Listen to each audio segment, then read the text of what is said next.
Donc, bonsoir à tous. Papa, je vais t'apporter vraiment ce moment d'étude. Pour moi, c'est ce moment de partage entre nous tous. C'est important, comme j'ai dit vendredi dernier, c'est très important de connaître vraiment ta parole. Et on va parler aujourd'hui de la sagesse. C'est important, ta sagesse, c'est vraiment important pour nous en fait, parce que avoir ta sagesse, ça c'est vraiment magnifique. Et moi, je te rends grâce pour ça parce que tu es grand, tu es merveilleux et que toutes les personnes qui vont écouter cette étude vraiment réfléchissent à ce qu'ils font dans leur vie et réfléchissent vraiment à qui tu es exactement. Amen. Alors oui, on va parler de la sagesse de Dieu et on va d'abord parler... Non mais ça c'est à moi ça. On va d'abord aller dans Job. Si tu lui piques ses notes, il va pas pouvoir faire le coup. On va d'abord aller dans Job, Job 9. Bah sinon on va directement à la fin, puisque je me rappelle à la fin Romain, il y a quand même pas mal de choses, on peut faire beaucoup de choses sur Romain. Mais bon. On va prendre d'abord Job 9, après Job 12, et après Job 36. Alors 9 c'est verset 4, 12 c'est 13, et 36 ça sera verset 5.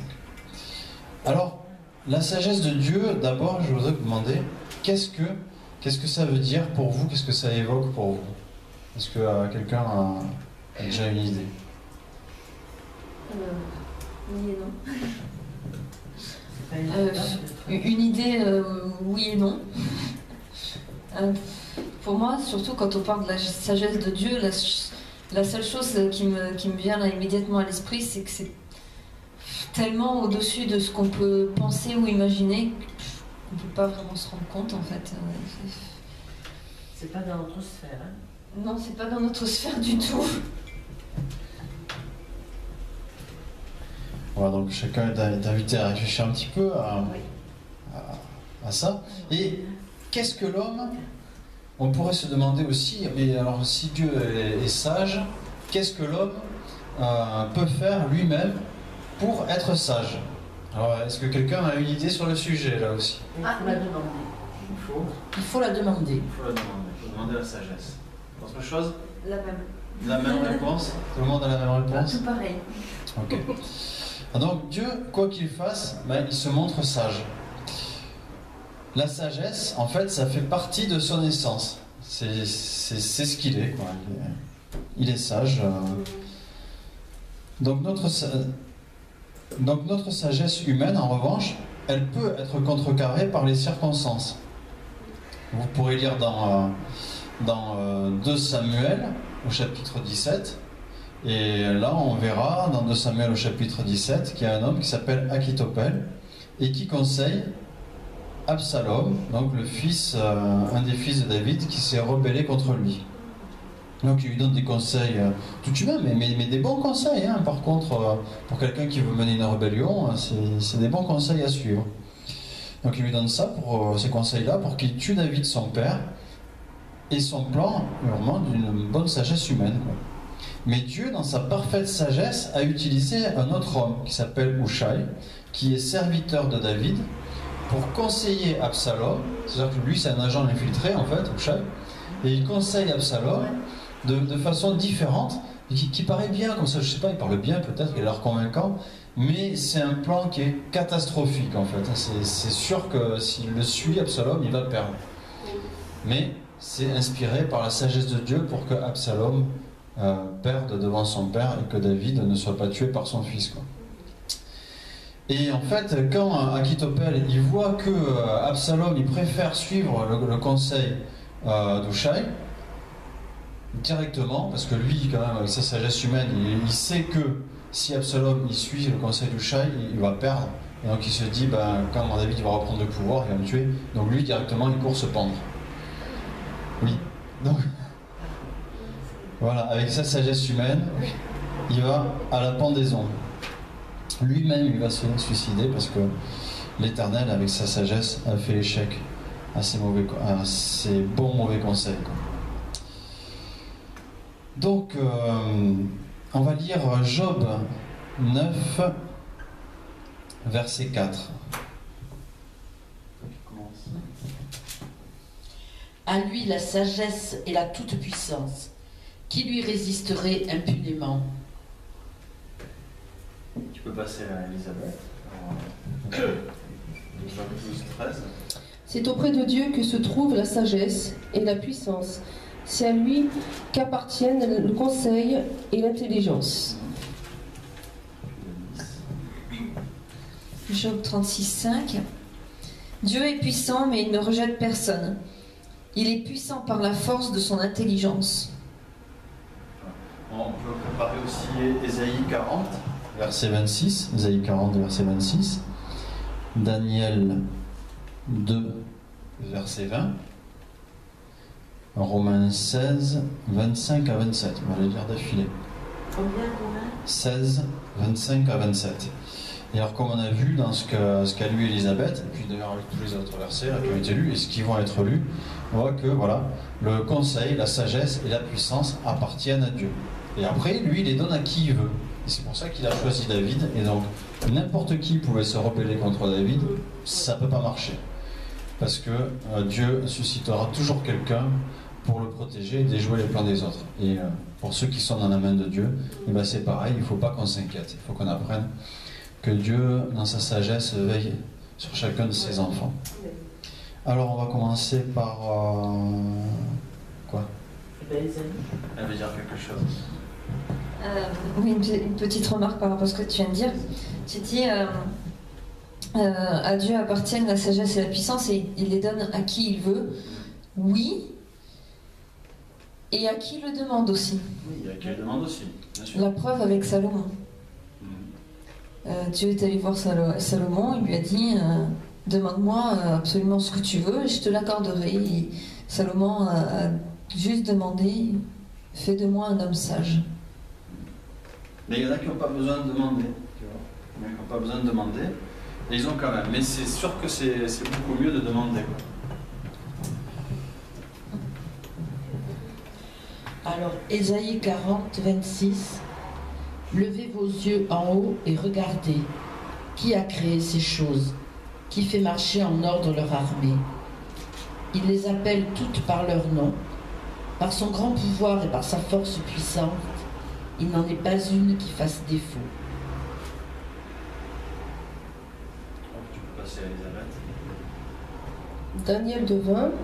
Que le nom de Dieu soit béni d'éternité en éternité. C'est à lui qu'appartiennent la sagesse et la force. Romains 16, versets 25 à 27. À celui qui peut vous affermir selon mon évangile et la prédication de Jésus-Christ, conformément à la révélation du mystère caché pendant les siècles, mais manifesté maintenant par les écrits des prophètes, d'après l'ordre du Dieu éternel, et porté à la connaissance de toutes les nations, afin qu'elles obéissent à la foi. À Dieu seul sage, soit la gloire au siècle des siècles par Jésus-Christ. Amen.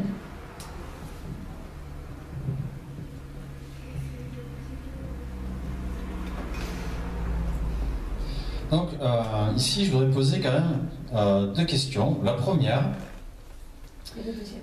d'après vous, qu'est-ce que serait la sagesse sans la puissance? Est-ce que quelqu'un a une idée? Qu'est-ce que serait la sagesse, mais sans la puissance? Mais je crois que dans la sagesse, il y a la puissance. Il y a de la puissance. Parce que quelqu'un qui est très sage est quelqu'un d'écouté. Donc il a une puissance par persuasion. Voilà. La puissance toute seule, c'est autre chose. Mais oui, c'est pas faux ce que tu dis. Mais tu peux avoir quelqu'un qui est sage parmi des fous, et les fous vont pas l'écouter. Et ce qu'il voudra faire ne pourra pas être fait. Oui, mais parce qu'il n'a que- pas la puissance pour le faire. Mais parce qu'il a des fous en face de lui. Voilà. Il n'a de la puissance que s'il a des gens qui l'écoutent. La puissance.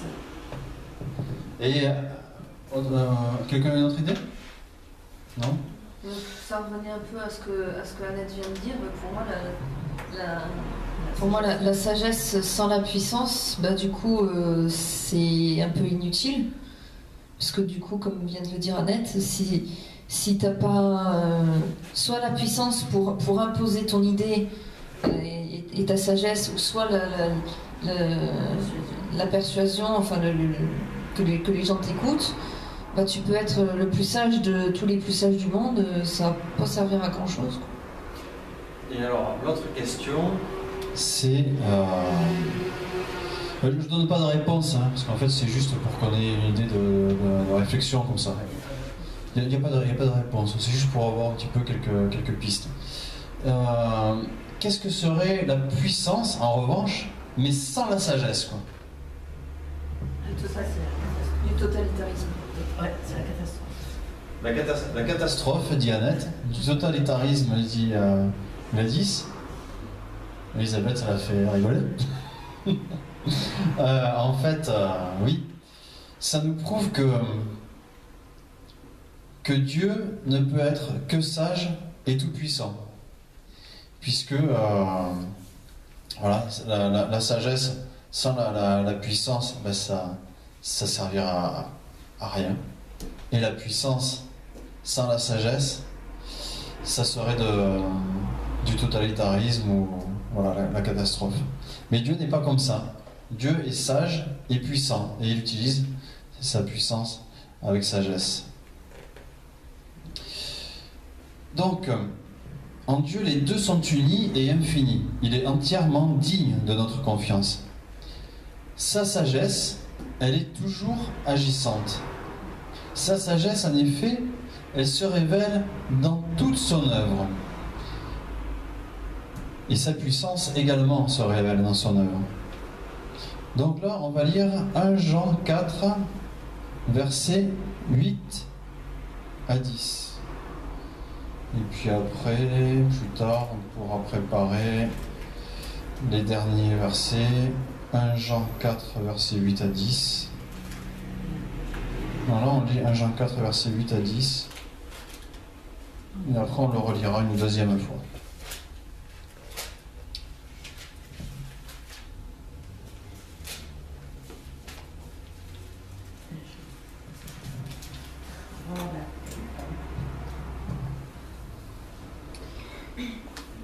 Alors, 1 Jean 4, 8. Celui qui n'aime pas n'a pas connu Dieu, car Dieu est amour. L'amour de Dieu a été manifesté envers nous, en ce que Dieu a envoyé son Fils unique dans le monde, afin que nous vivions par lui. Et cet amour consiste non point en ce que nous avons aimé Dieu, mais en ce qu'il nous a aimés et envoyé son Fils comme victime expiatoire pour nos péchés. Alors, merci Annette. Donc certains pensent, en lisant ce passage, que Dieu désire accorder une vie facile et sans souci à chacun de nous. Il y en a qui pensent ça quand ils lisent ce passage. Ils croient que Dieu... Hein? On s'en plaindrait pas. Ouais, on s'en plaindrait pas. Hein? Ils croient que Dieu est défaillant dans sa sagesse ou qu'il n'existe pas, hein, s'ils ont un souci ou quoi que ce soit qui ne va pas. Du coup, ils se disent, ah ben, tu vois bien que Dieu n'existe pas, parce que sinon, il ne m'arriverait pas ça, ou alors, je sais pas, aujourd'hui, il dort. Voilà ce que certains pensent. Mais, dans sa sagesse, Dieu ne s'est jamais engagé à assurer une vie facile et sans souci à des impies ou à un monde déchu. Ben non, parce que ça serait pas sage. S'il y a des enfants, ils font n'importe quoi, et on les bénit, on leur dit c'est bien, vas-y, continue, ben ils ne sont pas prêts à s'améliorer. Et ça, et après, à l'avenir, ça va donner n'importe quoi, et ce n'est pas des bons parents qui agissent comme ça. Et Dieu est le meilleur des pères, donc il n'agit pas comme ça. Donc, ni même à des impies ou à un monde déchu, ni même à des chrétiens. Dieu a créé l'homme afin que celui-ci le loue, l'adore et l'aime pour le merveilleux ordonnancement de ce monde complexe et varié dans lequel il l'avait placé. Aussi, pour que l'homme puisse profiter de la création en en usant conformément à la volonté de Dieu, Dieu, en créant l'homme, voulait que celui-ci jouisse pleinement de la création et du Créateur. Malgré la chute de l'homme, excusez-moi, pas la chute. Malgré la chute de l'homme, Dieu n'a abandonné ni son plan, ni l'homme. Son objectif immédiat est de nous ramener à lui par son Fils Jésus-Christ. Et c'est là qu'on va relire 1 Jean verset 4 à 8. 1 Jean 4 verset 8 à 10, pardon. Et après on préparera Ésaïe 35 verset 1 à 10, Apocalypse 21. Attends. Ésaïe 35. 35, 1 à 10, Apocalypse 21, verset 4, Romains 8, verset 19 à 25. Là, on aura une petite réflexion sur le sujet, et puis ce sera la fin de cette introduction.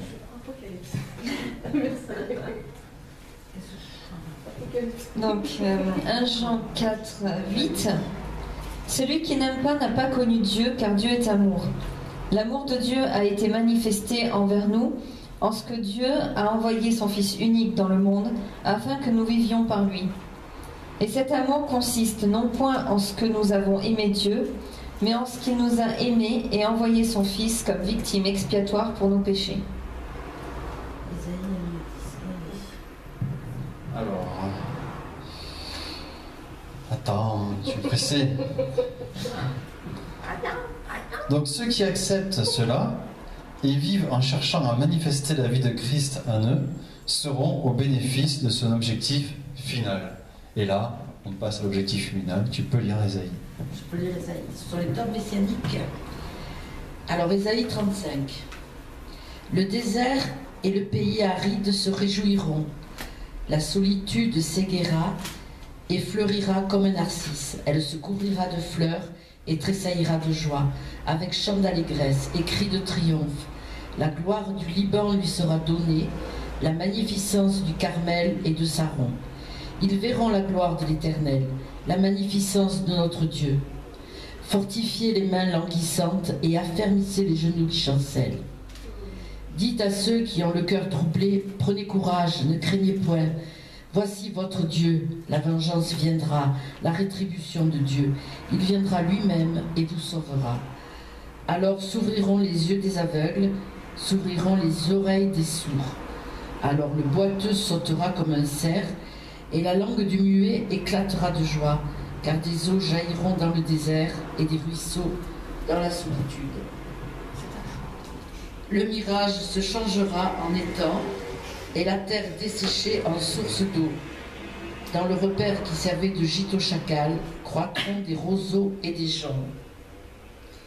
Il y aura là un chemin frayé, une route, qu'on appellera la voie sainte. Nul impur n'y passera, elle sera pour eux seuls. Ceux qui la suivront, même les insensés, ne pourront s'égarer. Sur cette route, point de lion, nulle bête féroce ne la prendra. Nul ne s'y rencontrera. Les délivrés y marcheront. Les rachetés de Dieu retourneront. Ils iront à Sion avec chant de triomphe. Et une joie éternelle couronnera leur tête. L'allégresse et la joie s'approcheront. La douleur et les gémissements s'enfuiront. C'est Elisabeth. À moi ? On enchaîne. D'accord. Allez, hop. Apocalypse 21, 4. Il essuiera toute larme de leurs yeux. La mort ne sera plus, il n'y aura plus ni deuil, ni cri, ni douleur, car ce qui existait avant a disparu.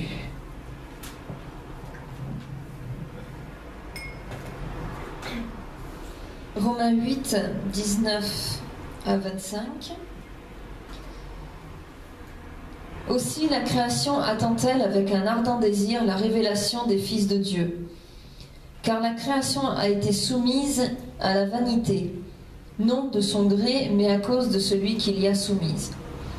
Avec espérance qu'elle aussi sera affranchie de Dieu. Or, nous nous savons que jusqu'à ce jour, la création tout entière soupire et souffre les douleurs de l'enfantement. Et ce n'est pas elle seulement, mais nous aussi, qui avons les prémices de l'Esprit. Nous aussi, nous soupirons en nous-mêmes, en attendant l'adoption, la rédemption de notre corps. Car c'est en espérance que nous sommes sauvés.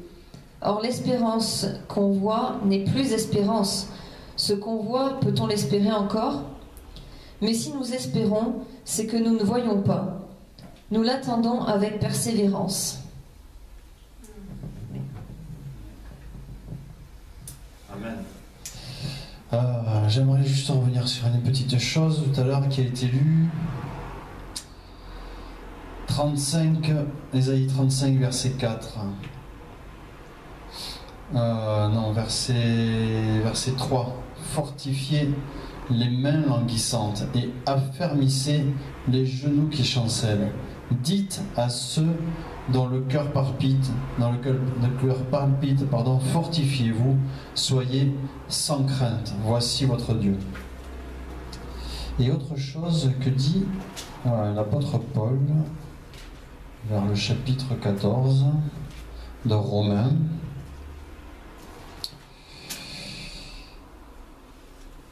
Au verset 10.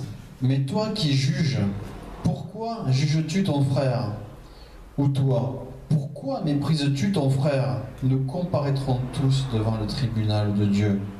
Car il est écrit, je suis vivant, dit le Seigneur. Tout genou fléchira devant moi, et toute langue donnera gloire à Dieu.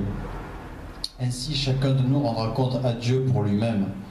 Nous ne nous jugeons donc plus les uns les autres. Usez plutôt de votre jugement pour ne pas mettre devant votre frère une pierre d'achoppement ou une occasion de chute. Voyez? Après, il part, si un aliment choque ton frère, alors etc. Tout ça pour dire que on discute, qu'est-ce que je dois mettre pour m'habiller? Est-ce que la sœur, elle a le droit de mettre telle jupe parce qu'elle est trop longue ou pas? Est-ce qu'elle a le droit de se maquiller? Est-ce qu'on a le droit de manger ci? Est-ce qu'on a le droit de... Et en fait, pendant que vous faites ça, vous êtes en train de dégoûter les gens de l'église. Je le dis à ceux qui regarderont la vidéo, quand vous critiquez Joyce Meyer, vous critiquez telle personne, tel orateur, vous êtes en train de dégoûter les gens. Vous les dégoûtez. Vous n'êtes pas appelés à vous juger les uns les autres. Chacun fait ce qu'il a à faire, il le fait avec foi en Christ, dit Paul dans le chapitre 14 de Romains. Il le fait pour le Seigneur, et ce qu'il ne le fait pas, il ne le fait pas pour le Seigneur. Mais on n'a pas à se juger les autres. Au contraire, dans Ésaïe, Dieu nous dit: fortifiez les mains languissantes, affermissez les genoux qui chancellent, dites à ceux dont le cœur palpite, fortifiez-vous, soyez sans crainte. Et Paul reprendra ce genre de choses en disant: exhortez-vous les uns les autres, fortifiez-vous les uns les autres, mais arrêtez de vous critiquer. Voilà une partie de la sagesse de Dieu, mais c'est pas ça, c'est juste une petite parenthèse en fait, parce que c'est pas ce sur quoi je voulais partir. Mais comme le petit passage m'y fait penser, je me dis tiens, autant le dire maintenant. Dans Romains, quand on est allé dans Romains tout à l'heure, Romains 14, on a lu. Non, c'était pas Romains 14, c'était Romains 8. On a lu: aussi la création attend-elle avec un ardent désir la révélation des fils de Dieu, car la création a été soumise à la vanité, non de son gré, mais à cause de celui qui y a soumise. Et en fait, le jour où Adam s'est rebellé, où Adam et Ève se sont révoltés, il y a eu des conséquences désastreuses pour l'humanité et la création. La création a été soumise à la vanité, non de son gré, mais à cause de celui qui y a soumise. Et on sait que Satan, à un moment, il dit à Jésus: demande-moi toute la gloire des royaumes, elle m'a été donnée. Donc, on sait qui lui a donné. c'est notre ancêtre. Et nous, à chaque fois, quand on n'est pas dans la volonté de Dieu, on lui donne aussi des droits, à Satan, on lui donne des choses. Mais, avec une espérance, la création attend la révélation des fils de Dieu. Avec une espérance, cette même création sera libérée de la servitude de la corruption pour avoir part à la liberté glorieuse des enfants de Dieu. Or, nous savons que, jusqu'à ce jour, la création tout entière soupire et souffre les douleurs de l'enfantement. Bien plus, nous aussi, qui avons les prémices de l'Esprit, nous aussi nous soupirons en nous-mêmes en attendant l'adoption, la rédemption de notre corps. Car c'est en espérant que nous avons été sauvés. Or, l'espérance qu'on voit n'est plus espérance. Ce qu'on voit, peut-on l'espérer encore? Mais si nous espérons ce que nous ne voyons pas, nous l'attendons avec persévérance. Nous l'attendons avec persévérance. Alors là, c'est là que je vais encore vous poser 2-3 petites questions. Est-ce que vous pensez que dans l'Église, nous parlons assez de l'avenir glorieux du chrétien, des chrétiens en général? Lâchez-vous sur le sujet. Je sens que tu as quelque chose à dire. J'ai droit à un joker. J'en ai pas là, carton. Ah, merci. Non, c'est vrai que, pour ce que je constate en tout cas, on s'attarde plutôt à comment on doit vivre, à comment passer du temps avec Dieu, etc. Oui, c'est important aussi, c'est sûr. Mais du coup, peut-être d'un côté on s'attarde trop sur le moment présent finalement, et on oublie l'éternité. Et du coup, ça nous montre une éternité qui est, ouais, finalement, peut-être bien que oui, peut-être bien que non, on verra bien quand on y sera, quoi. Et finalement, je pense que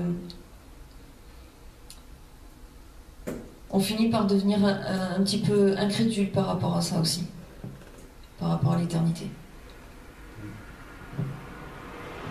Autre chose? L'éternité, c'est quand même un concept qui est difficile à entrevoir. Moi, j'arrive pas du tout à m'imaginer ce que c'est que l'éternité. Et en plus, on dit d'éternité en éternité. Alors, je sais pas jusqu'où on va là. C'est vrai, c'est comme les cieux des cieux. Les cieux des cieux des cieux. Je sais plus, il dit 3 fois. Alors, c'est sûr que c'est pas évident d'extrapoler comme ça et de se dire on va vivre éternellement. Moi, j'arrive pas du tout à m'imaginer ce que ça peut être. Je sais que ça existe, je sais qu'on va y aller, mais ce sera la surprise. T'as rien à dire?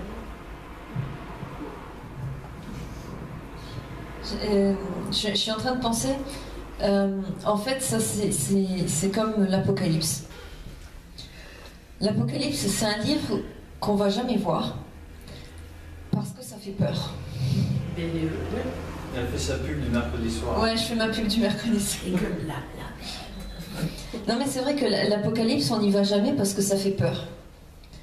Rien que le titre, enfin, ce qu'on a associé au mot Apocalypse, c'est quelque chose de complètement effrayant. Voilà, du coup, on n'a pas envie de savoir, d'aller voir ce que la Bible en dit vraiment.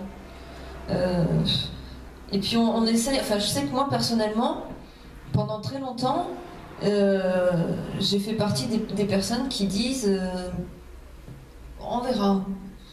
Faut pas trop s'attarder sur ces choses, de toute façon on peut pas savoir, donc on verra quand on y sera et puis c'est tout, et puis c'est pas la peine d'essayer de comprendre, on s'en fiche, on verra quand on y sera. Parce qu'on a peur. Mais finalement, quand on se plonge dedans, quand on se plonge vraiment dedans, qu'on essaye de décortiquer, de comprendre ce que Jean a voulu dire quand il a écrit l'Apocalypse, c'est vrai que ça fait peur pour ceux qui ne sont pas en Dieu. Mais pour nous qui sommes avec Dieu, c'est pas du tout un message effrayant. Au contraire, l'Apocalypse porte un message d'espoir pour les chrétiens. C'est justement le livre, j'ai envie de dire, le livre de la Bible qui te parle justement du royaume de Dieu, qui te dit que tu vas être, voilà, que si tu suis le conseil de Dieu, si tu mets ta vie entre les mains de Dieu, et ben tu seras avec lui dans la joie Pour l'éternité. pour l'éternité. Voilà. Il n'y a rien d'effrayant. Au contraire. Et je pense qu'il y a beaucoup de sujets comme ça dans le milieu chrétien qu'on évite un petit peu parce qu'on ne sait pas trop, on a peur. On se dit, oh là là, on va pas maîtriser. Oui, en fait, c'est ça, on manque de. On peut pas imaginer. Même si tu as énormément d'imagination, il y a un moment où tu es bloqué. c'est sûr. Tu peux pas. Il y en a qui se disent l'éternité c'est un peu long, surtout sur la fin. Quoi. Et alors mais, d'éternité en éternité, ouais. je comprends. mais au-delà de ça, si on se plonge dans la parole et qu'on rejette cette idée de se dire « Ah, mais je ne peux pas comprendre », et qu'on se plonge dans la parole « Dieu éclaire-moi », et qu'on cherche tous les versets qui parlent d'éternité, on va peut-être commencer à comprendre un petit peu les histoires d'éternité en éternité, les histoires de cieux des cieux, etc. Je ne dis pas que je les comprends, je ne me suis pas penché dessus.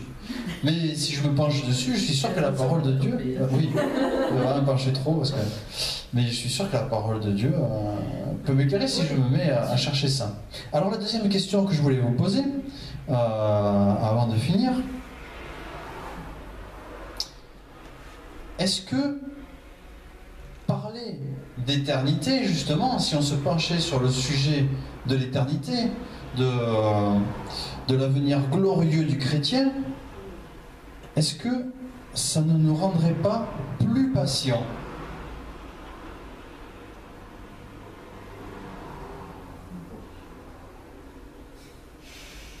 Vous ne pensez pas que des fois on est impatient.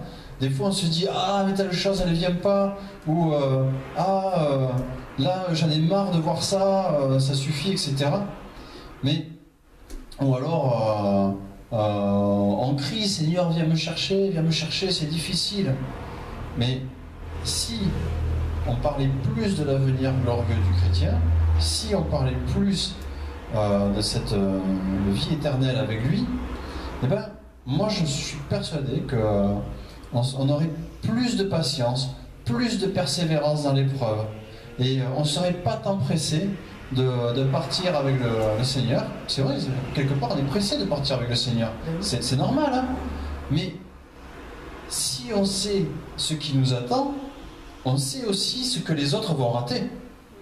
Oui. Et il y en a beaucoup qui vont rater des choses. Il y en a ces temps-ci, ils attendent le retour du Seigneur, ils pensent que c'est ce mois-ci ou le mois prochain.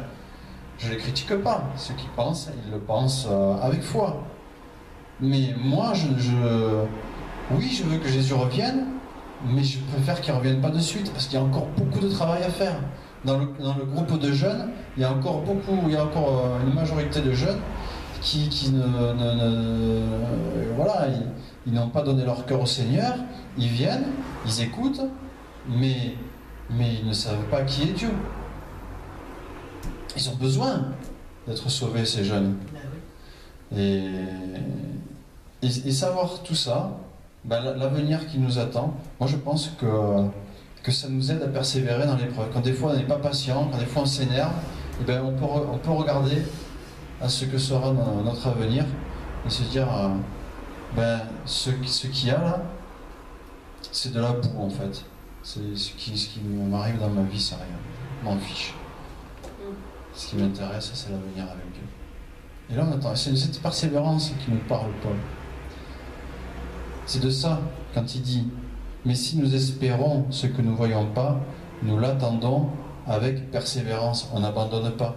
Parce qu'il y en a, ils abandonnent parce qu'ils ne voient pas. Là, il y en a, comme je disais, ils attendent qu'il y ait le retour du Seigneur ce mois-ci ou le mois prochain. Et encore une fois, je ne les critique pas, mais j'espère qu'il n'y a pas des chrétiens faibles qui vont se laisser attrister, décourager, parce qu'ils n'auront pas été enlevés ce mois-ci ou le mois prochain. Voilà. Quelqu'un a quelque chose à rajouter? Non? Tu as prié, Gladys?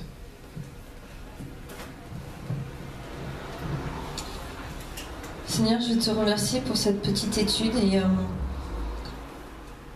je veux simplement te demander,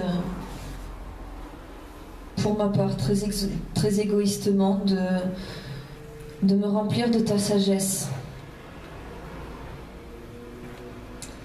Parce que c'est vrai, je me rends compte que j'en ai vraiment besoin. Alors, s'il te plaît, remplis-moi de ta sagesse, Père, dans le nom de Jésus.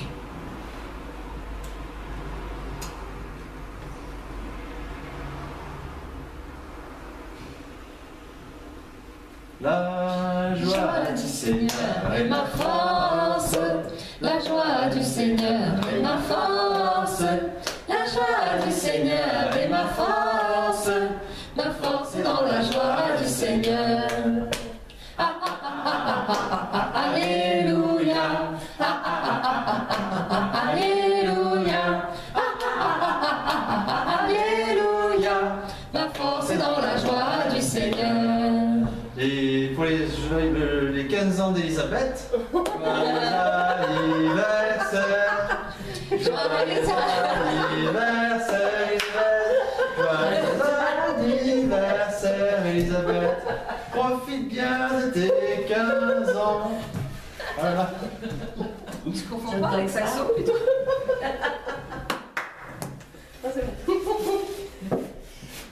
En fait, c'était pour toi. Je suis encore jeune.